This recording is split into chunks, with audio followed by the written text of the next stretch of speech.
how do I secure my own survival in this situation?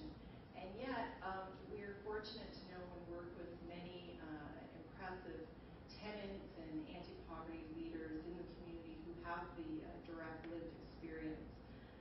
The political process can happen just too fast to engage in, and I'm really feeling that about City Hall these days.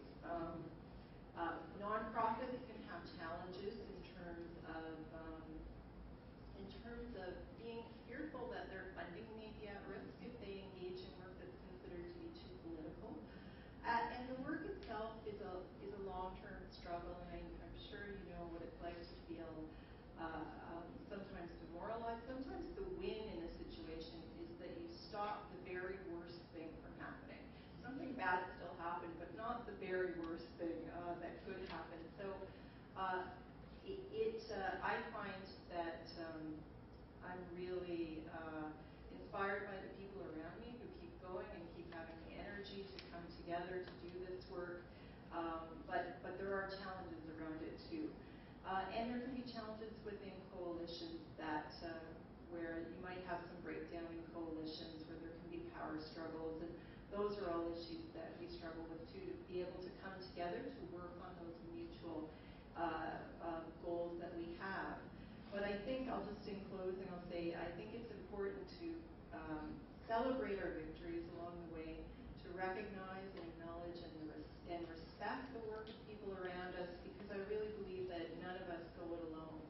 Our successes are from collective efforts, and very much the work of social justice coalitions is work that is about building community, and I'm glad to be a part of that work. And I'm really interested to hear what you have to say later on about how we do this work together.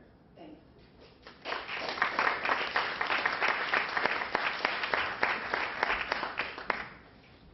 Hi, my name is Anita Braun. I'm with Verde Rock Development Corporation, and I want to thank everyone who was involved in arranging this, for inviting me, and I'm really honored to be part of this panel. Just want to say a few things that have more to do with why have I been doing this for over 30 years, being involved in affordable rental housing, social housing, various names over the years, from co-op housing to nonprofits to, I don't know if anybody here in the room still remembers City Home. And if anybody remembers that social housing, nonprofit housing used to be delivered by the feds, and then later by the province, and then very soon maybe by nobody. I've been involved in this for over 30 years, as I said, and I think that one of the reasons is that, and I was listening very carefully to what everybody was saying, what Val was saying, the issue of security and housing. I came as an immigrant, a young teenager, with my parents who immigrated to Canada. And of course, the first and most important thing is to find a rental apartment. You cannot register in school before you do that. And that whole experience and the whole experience of arriving as an immigrant pretty much with very little, and watching others around us being in the same situation, really left an impression on me as to how important housing is. And over the years, I decided that my degree, which I graduated as an architect, is really best used in terms of development and housing. And very quickly, I found my way into nonprofit housing, City Home, co-op housing for many years, and then building affordable or nonprofit housing or co-op housing through the private sector. And over the years, the players have changed, the delivery of housing, but the need has stayed the same. There is incredible need for affordable rental housing, and I think that now, given that you were at the executive yesterday, you know just the danger that affordable housing is in right now. There is never enough funding, and the funding that there is needs to be spent wisely, and I think we're going through some turmoil there. My involvement in this field is, as Michael Shapcott was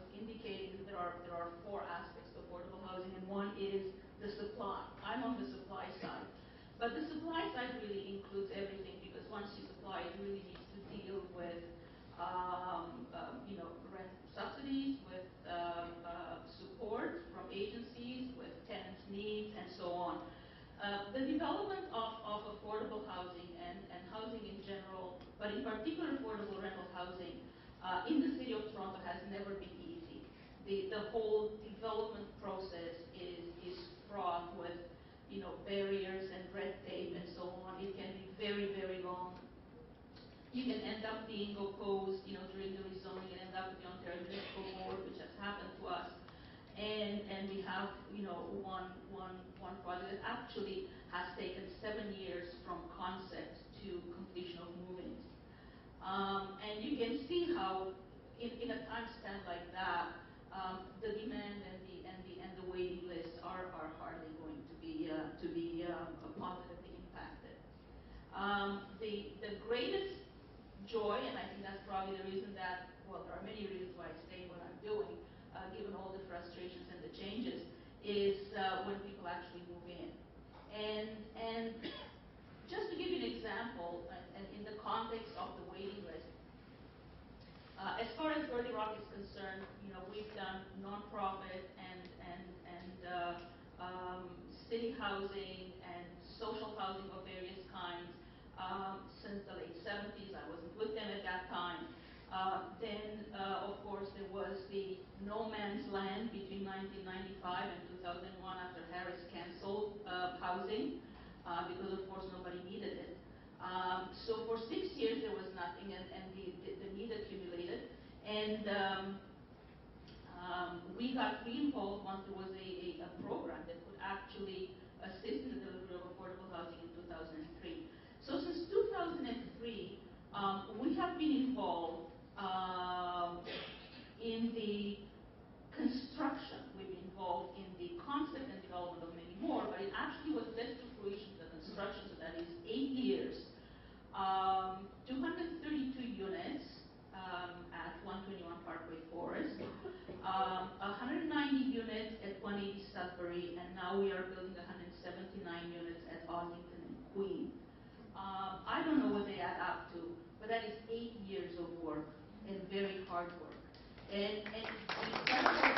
It hardly scratches the surface. It hardly scratches the surface. And we are considered a success story. We know what we're doing. We've been doing it for decades. We do project management, is everything from the identification of site to the onerous processes in the city to dealing with financing and funding. And everybody here knows pretty much the challenges in that. There is a request for proposals process, and then after that, it just keeps on going in terms of the processes with the city and with the other levels of government. However, as it is, if we could at least maintain this, I would say that I'm hopeful. But what is happening right now in the city, there is actually a funding that has been made available to the city from the province and the feds, and it is up to city council how to accept it. And this is what the discussions have been at the executive, where in fact that we may end up in the next few years with absolutely no supply of new affordable rental housing, or affordable housing of any kind, whether it's rental or ownership.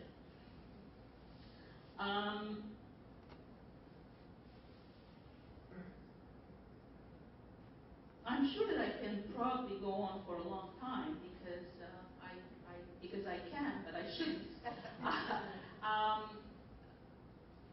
You can find out a lot more about us by simply going to our website, www.verderock.com. You can reach me by email at hanita@verderock.com, and I'll be very pleased to speak with any of you afterwards or answer any questions. Thank you.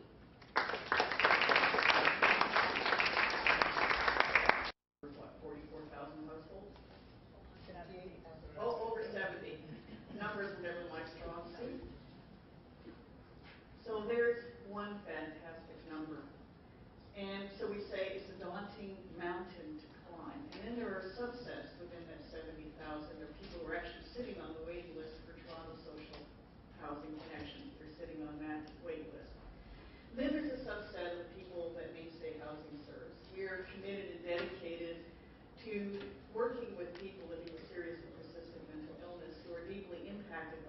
poverty, homelessness, and probably living with harmful substance use as a way to cope with life. That's the preferred customer of who we are looking for to house and provide housing and support.